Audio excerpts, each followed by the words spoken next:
Dear friends, glad to see you all on Feygin Live today. It is Monday, 6th of June. It is 2 minutes past 2 p.m. Kiev time. We are doing a bit later time this week, 10 p.m. as usual.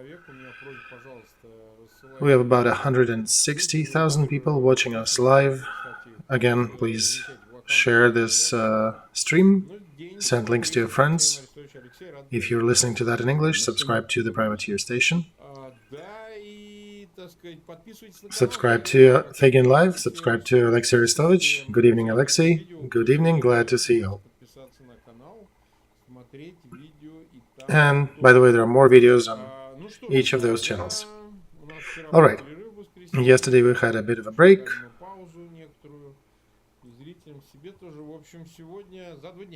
Today we need to give out the data for the last 2 days. And we'll be showing some maps. Couldn't find more detailed ones, but we will be showing some of them. So before we go into the maps, could you comment on what President Zelensky said?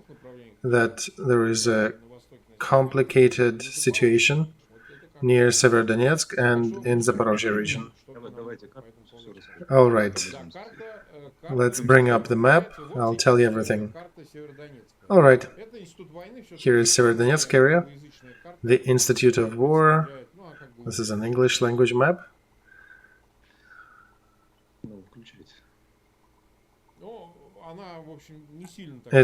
It hasn't changed much. We're already showing it.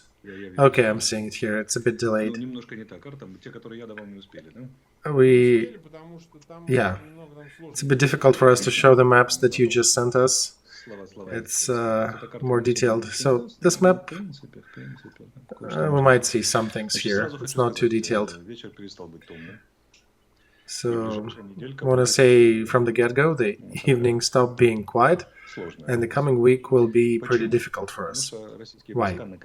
Because Russian troops have accumulated enough force, and they switched to operative tactical offensive on 3 areas, 3 locations. Not touching Kharkov, same thing, artillery, little duels here and there. They tried, and they were shooting at the city today, shooting peaceful citizens again, but otherwise it's positional artillery fighting. So Izum and Liman groups, 2 tanks attacking Slaviansk. We'll find a way to show it.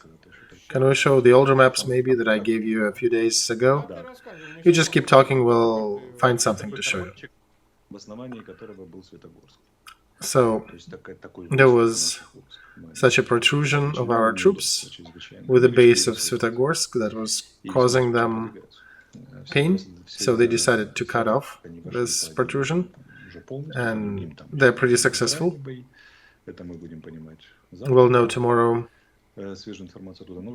how they've done it, but they're really aimed at getting rid of that little area occupied by our troops.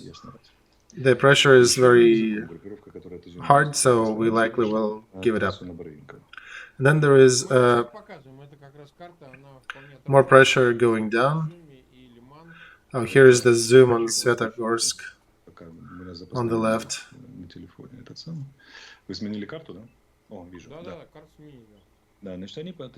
So under zoom, see where the yellow pocket is? It's a bit of an older map. Sorry, Mark, that's an older one, and circumstance changed a bit. But let's follow the towns, cities, and villages. So where you see Liman, between 2 circles in the center, and then there is a big circle, black and green, with a zoom. They are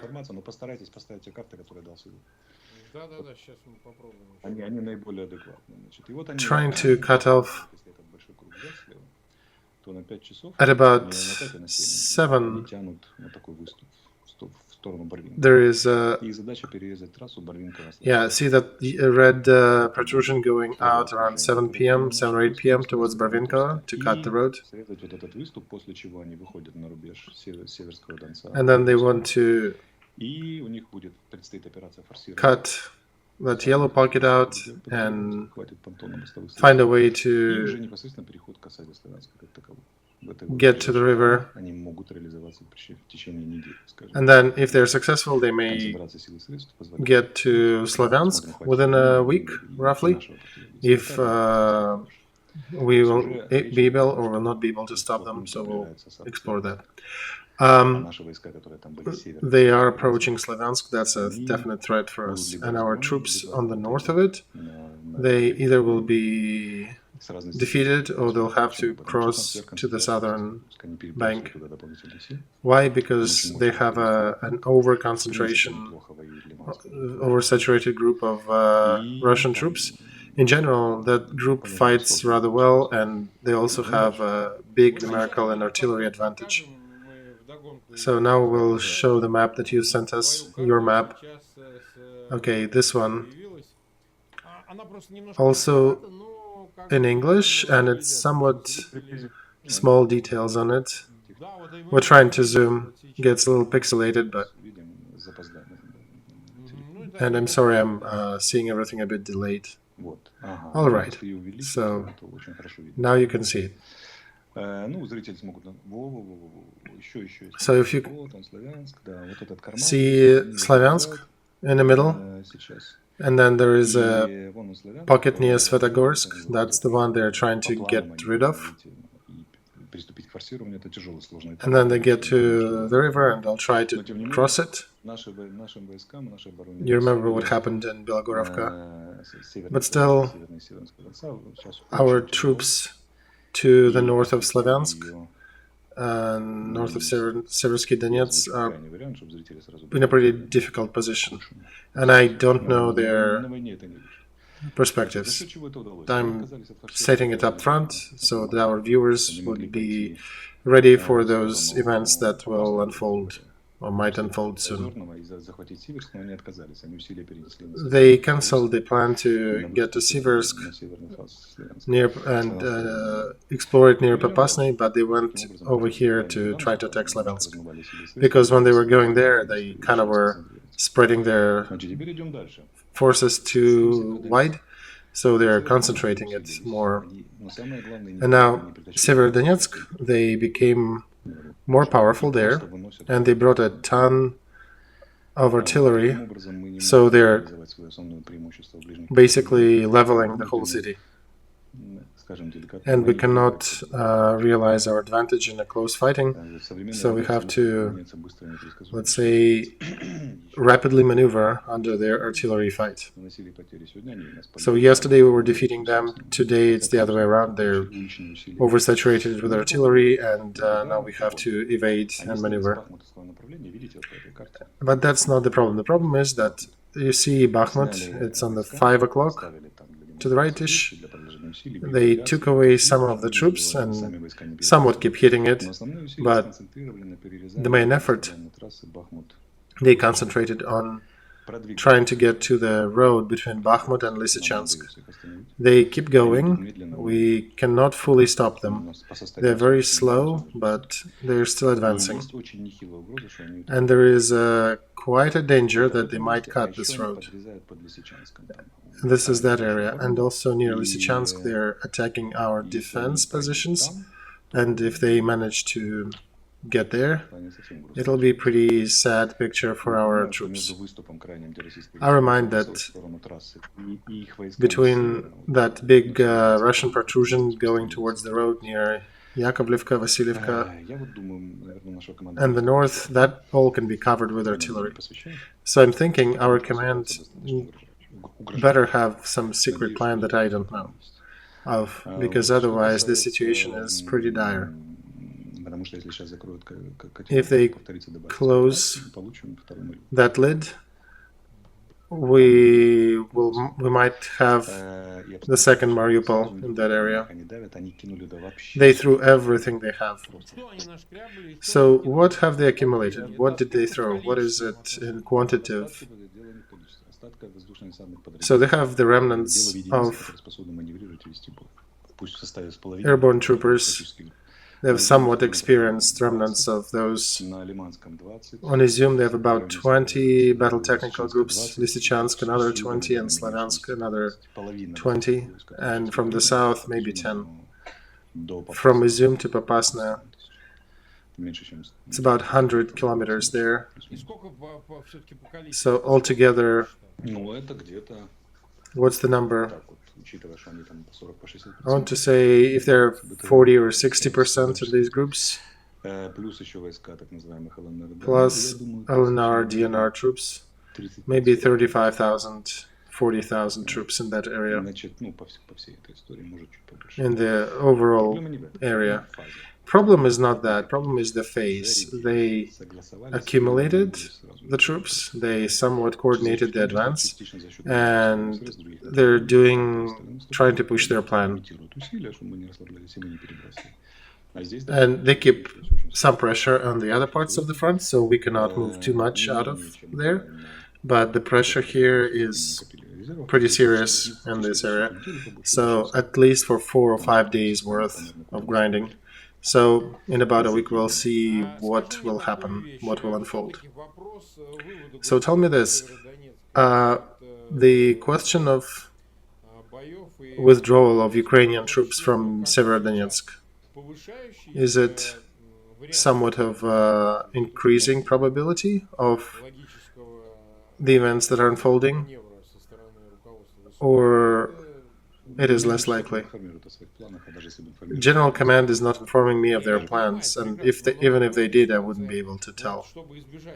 No, I understand that perfectly, but to evade the encirclement, is it better to withdraw? Well, we don't know these details, so I suspect they might know more at the head command. So they might know what is wise, what is not wise. I want to say that situation is difficult and definitely threatening for our troops. And what are they doing and what are they thinking? They'll need to come out and say, and actually, as you know, they'll probably talk or comment on the results. They will not be commenting it live online. Let's go down south to Zaporozhye, show that area. It will come any second. Here it is. Donetsk on the right, Zaporozhye on the left. There is Vasilievka straight underneath Zaporozhye. You can see that it's on the red Russian territory, Vasilievka. Red dot. Straight down to 6 o'clock from Zaporozhye. You see where the white meets the pink? That's where they concentrate most of the troops. And the main intrigue is, where are they going? Are they going north to Zaporozhye? Or are they going to the right towards Orykhov? Probably a couple more days for them to accumulate, and then we'll start seeing what's happening. That might be somewhat an attempt to create an information psychological impression that they are domineering everywhere, advancing everywhere, and we're not. We're just getting captured and cannot do anything in return. That is important for them in terms of putting pressure onto Ukrainian government, onto Ukrainian people, and onto the Western allies of Ukraine to try to impress them and say that, hey, we can pull everything through. That's why President also visited this area, and he also visited Lysychansk, basically on the battlefield, to support our troops before very heavy fighting. So that's the case, that's the reason. Yes, we know that there'll be offensive there, and he came over in person to support our guys fighting there. So, correct me if I'm wrong, as we understand it now, there is somewhat a delay of getting some reinforcements, and at least from what we see, maybe they arrived, but they're not, we don't see them on the front. Does that affect the readiness of Russian troops to create offensive on three sides?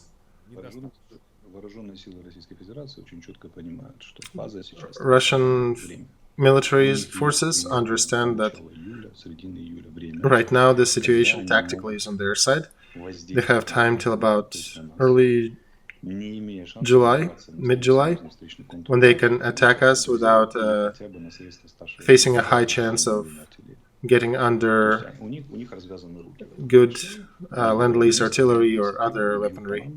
So they're trying to use that time. And we're only left with holding defense and trying to do some counter-offensive where we can. And that is basically because of the situation of the Western support.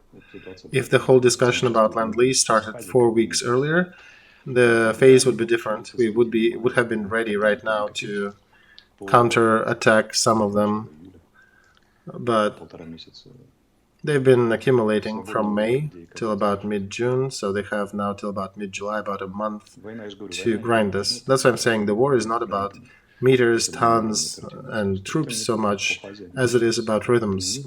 So in their phase, they're domineering now. But that domination is also at the cost of the last troops they have.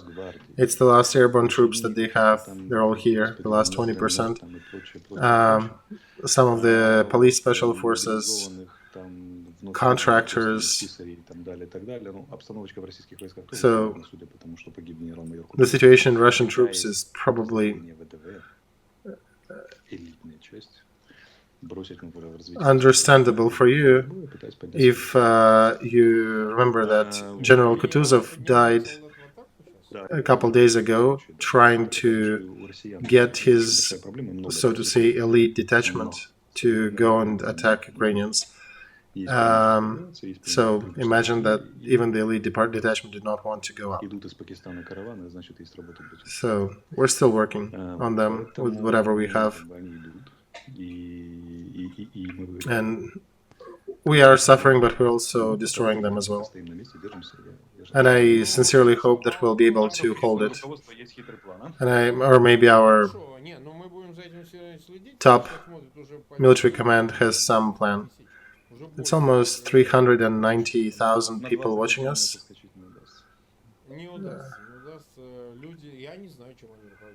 It seems like there are more people watching us now at 10 p.m. Kiev time, so there's no way for me to do this cast at 9. No, you see, you get more live viewers at 10. I don't know their reasoning, but... Alright, let's speak about Kherson. What is happening there, and is it?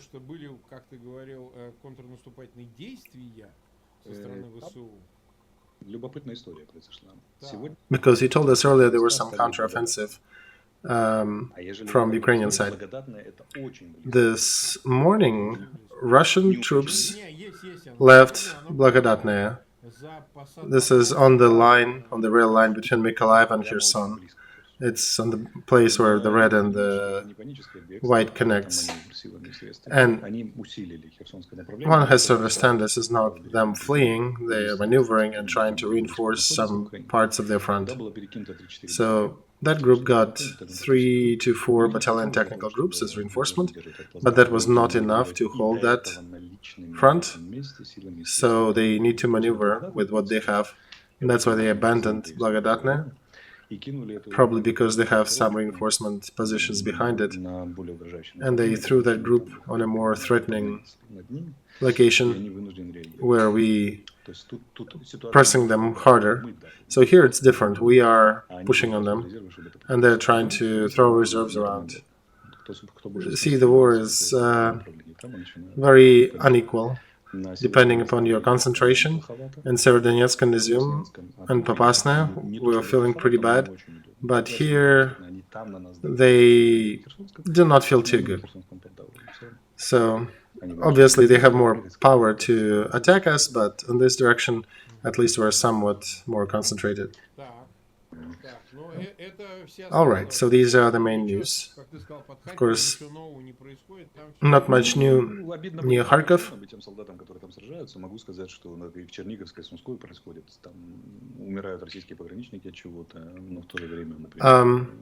It is painful for Kharkov citizens because Russians are still hitting the city and people are dying, but Russian troops stayed at the border and Russian border guards still dying of weird things, so they're feeling the pain too.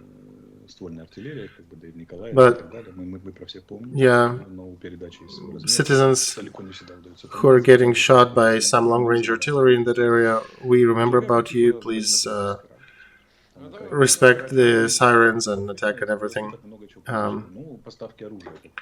All right, so let's go about the international support. Spain announced that they're ready to support Ukraine. Their newspaper El País wrote that they're ready to give us some of the Zenith complexes and Leopard tanks. Before that, they were giving us just some grenade launchers, some self-defense, armor, and now they are saying they will give us some tanks. They actually have German Leopards on their defense.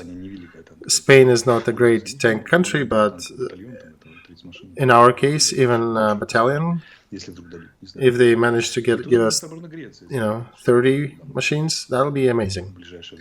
Also, Greece said we'll get 122 armored vehicles, APC carriers, and 17,000 of munitions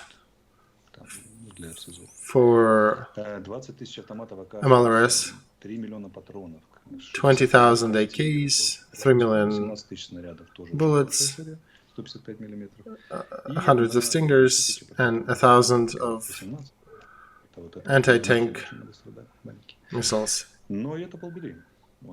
And that's half. Well, another sensation.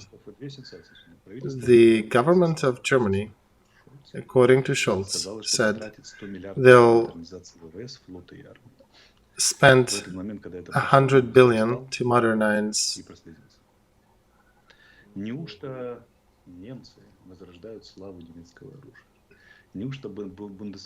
German army and navy and air force.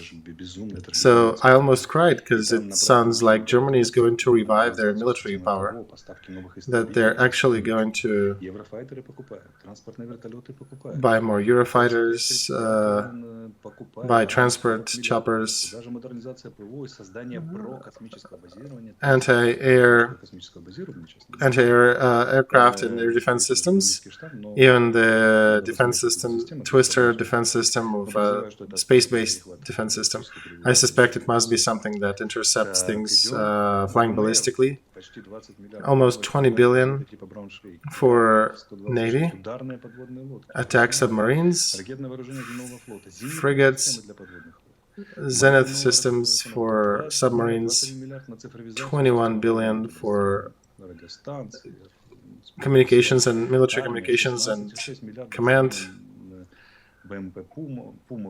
They're replacing Marders with Pumas. And also new uniform, tactical equipment, and a set of artificial intelligence, over 400 million euro for that. So Germany is saying they'll have the army that is bigger than all the other countries that are part of NATO. I'm reading that and I'm almost refusing to believe because that's strange. Well, he promised us things and didn't deliver, and now he's promising his own country. So we're curious to see if he will deliver or not, because this is twice the size of the Russian budget, and Bundeswehr can actually grow an army that will scare French and Italian and everybody in the EU. So if that is true, then all the experts of the world need to start discussing about the revival of German Wehrmacht machine. This is a huge event scale-wise, but Scholz is probably so not considered to be so unreliable in the media that nobody's really commenting on that statement. When we started discussing that during an interview with some of the foreign media, the journalists are looking at me as an idiot. And I sincerely believe that, as I said in the interview, I sincerely believe that Bundeswehr will revive its army, almost said Wehrmacht.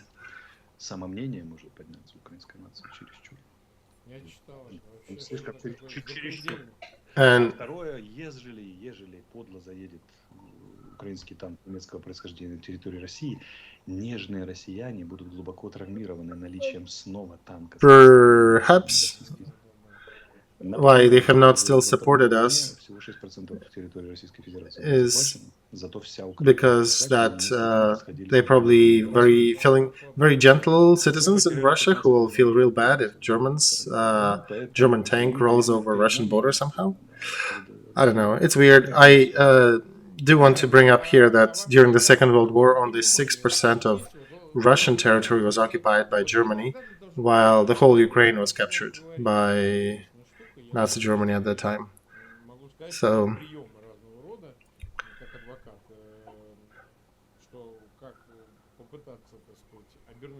frankly, as an attorney, I do want to comment your statement that as an attorney, you need to stop talking as much as Scholz does in order to not really talk yourself into a corner, because the more the person talks, the easier it is to fish for whatever you want in his speech. So he did speak about the amount of money they're going to invest. So in general, this is a sensation of the world scale, because it's a whole change of the balance of power in Europe. But nobody is reacting to it. No media is reacting to that. So how long do you think it'll take them to refit themselves? 5 years? Mark? That's pretty close. And now, when Britain said 25 billion they're giving to their own army to revive their military, the whole world was shrugging and shaking and screaming that Britain is becoming a military power. Now Germany says they're giving 4 times that amount, but the world is ignoring it. So, guys in Germany who are listening to us, please tell your chancellor that there is no reaction outside. If anybody believed him, the whole world will be in the uproar. I would probably say that even if Ukraine got some of the nuclear weapons, it would have been a less reaction than this funding of Bundeswehr deserves. Well, let's see how they react to that eventually, because right now we're not seeing anything. We just keep hearing things from Germany that they will almost support something, they have almost sent something else. Can you tell me what exactly are they going to send you? We are painfully trying to understand that. I'll talk to our Minister of Defense, but sincerely still want to see 5,000 helmets that they promised. They actually gave us some of the anti-tank weapons and some of the munitions, and I'll need to verify yesterday so that I can verify tomorrow, so that I can give you that data. So they were giving us some stuff, but imagine that, or notice that they did not give Leopards to the Poles when those gave us their tanks. So they're sneaky. Euro Commissioner gave another good news today that they're trying to get rid of Russian gas. They will take 10 billion from United States cubic meters. Then they're using air energy, wind energy, everything else. It's amazing how far Europe goes in order to not revive their nuclear plants. Also, today the head of European Union, during United Nations session, accused Russia of creating a food crisis in the world scale, that Russian invasion stopped Ukraine deliveries in the ports. He also said that Russia screams that they cannot export their agriculture products because of sanctions. He said it's propaganda. A very good man, because he said, yes, the European Union did not involve any sanctions on Russia against supplying food and agriculture to Africa, only to European Union, after which Russian Representative Nebenza got upset and left the meeting. The United States allowed Italian and Spanish oil companies to export oil from Venezuela to Europe. This is rather painful for Putin's regime, because it's basically buying over Venezuela from his influence, and further exports of drugs from Venezuela via military flights will become a little more difficult. United States Politico mentioned that United States will alleviate some of the sanctions in exchange from Russia withdrawing the blockade from Ukrainian ports. Today, Russia announced that they agreed with Turkey on how to export Ukraine grain from Ukraine ports, and Turkey came back, said, no, you guys can publish whatever, but we'll figure things out. We're not exactly working with you. So I want to say that we do have our own food, we do have our own grain. Exports, we will eventually send them out, but we'll not be doing it at the cost of Russian sanctions being lifted. We'll find other ways to export, and it also helps us to trade it for weapons. And your favorite team, Mark? Mark presented another document, roadmap for strengthening the individual sanctions, and that's main goal is to attack Putin's elite with a potential target of 100,000 people. I looked at the document you sent, but it will be defined, and your favorite Navalny's list is in there, all 6,000. I'm actually happy. 12,000 I did not promise, but I said they'll try, and it looks like they did. They already have 6,000. They're saying it'll likely be 12,000. It's basically the whole Russian Forbes list. All oligarchs, all representatives of power, Russian propagandists. Patanin is probably part of it, because he's not part of any other sanctions.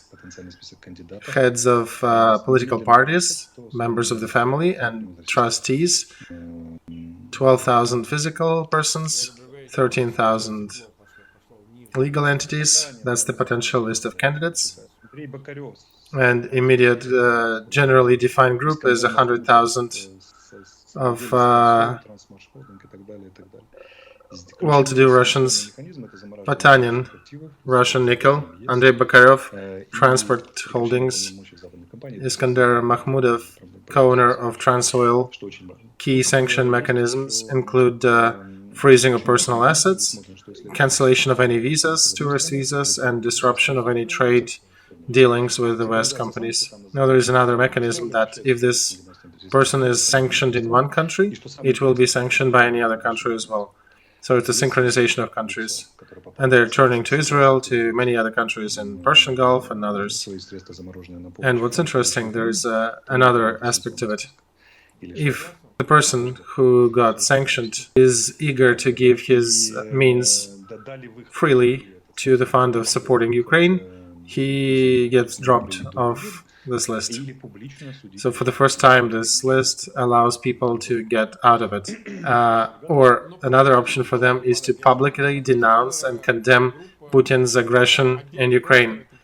And propagandists are there, right? I've seen the whole cluster of those propagandists in it, and not just them, but also family members and trustees, because they're used to that situation where they can write things off to their wife or somebody in your immediate trusted group.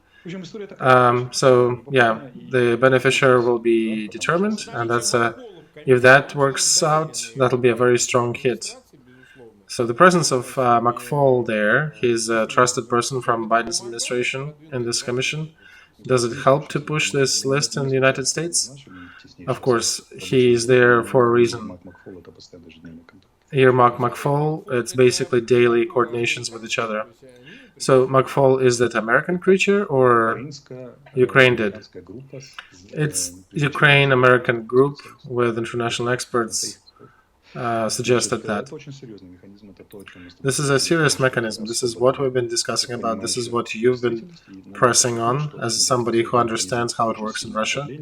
Now there is a mechanism of very strong pressure and a mechanism of leaving that pressure. So that mechanism will likely to, or is aimed at bringing Russian elites to start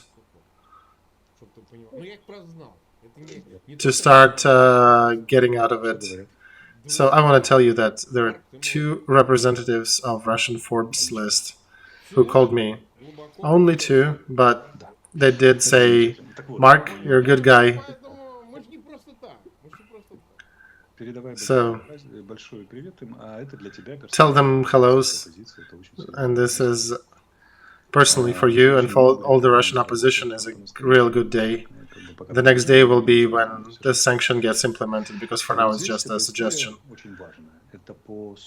So this is the important aspect of this story. In general, I think the influence of that sanction might equal to the whole package of Western military support that was promised to Ukraine, because it's a second set of tools that can help break Putin's regime, can help break it back, and it also allows them to get out of it. So that's unique. And basically, yeah, everything is your ability to be part of the world community, your ability to enjoy life outside of Russia. If you want to continue doing it, you need to take certain actions. That's a good news. So we're for about 36 minutes live and almost 450,000 people watching us live. As usual, please share links to this stream in your social media and or subscribe to our channels and send links to that to your friends and relatives in Russia if you have them there. If you're listening to that in English, share it among your American friends or European friends who needs to know it. That's important. By the way, in Russia right now, they're already preparing a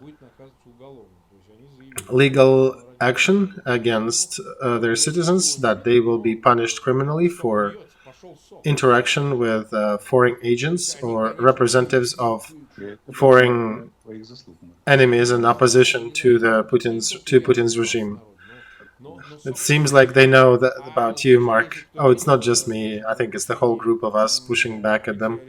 But you can see the juices starting to flow from Putin's junta.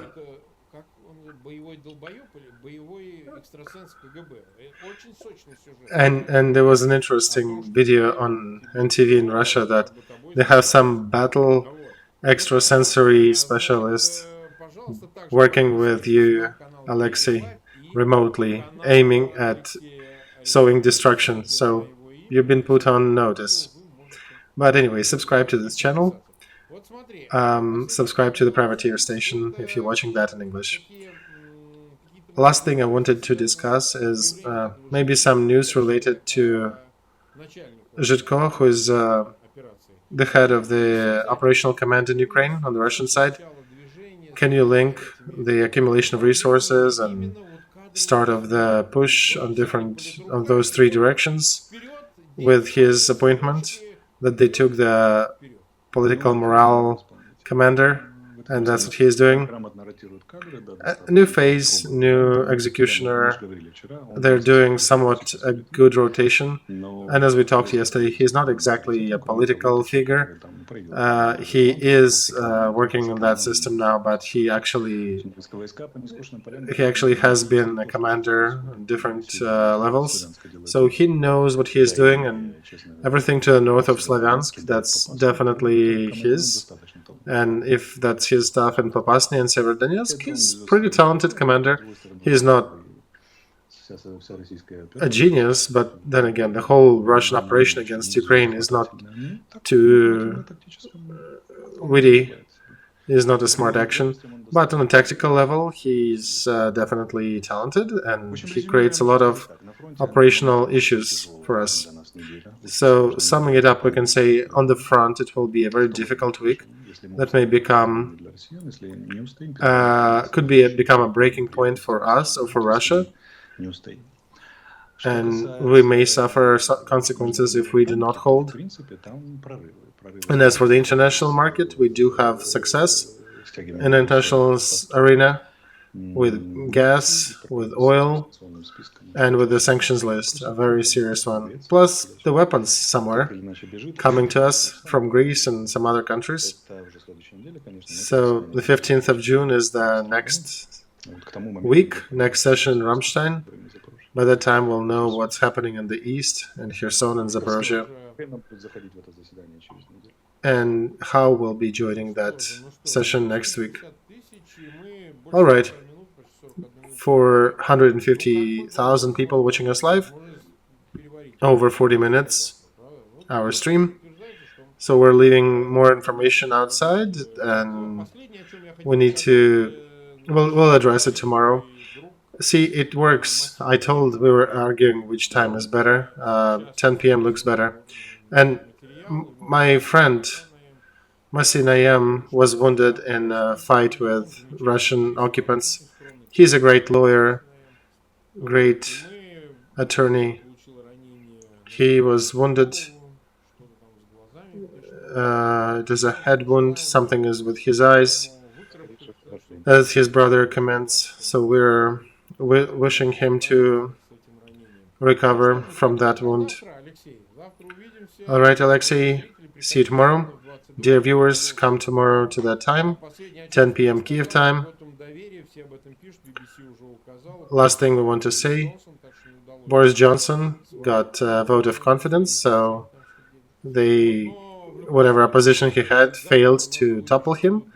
I don't know what they're sharing there, what they're fighting for, but it is really good for Ukraine. And they did talk to Zelensky today, and they're giving us more weapons.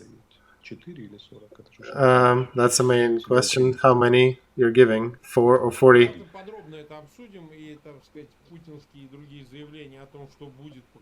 Of their MRS system. So we'll discuss tomorrow and see if you get long-range missiles. So we'll talk about that tomorrow.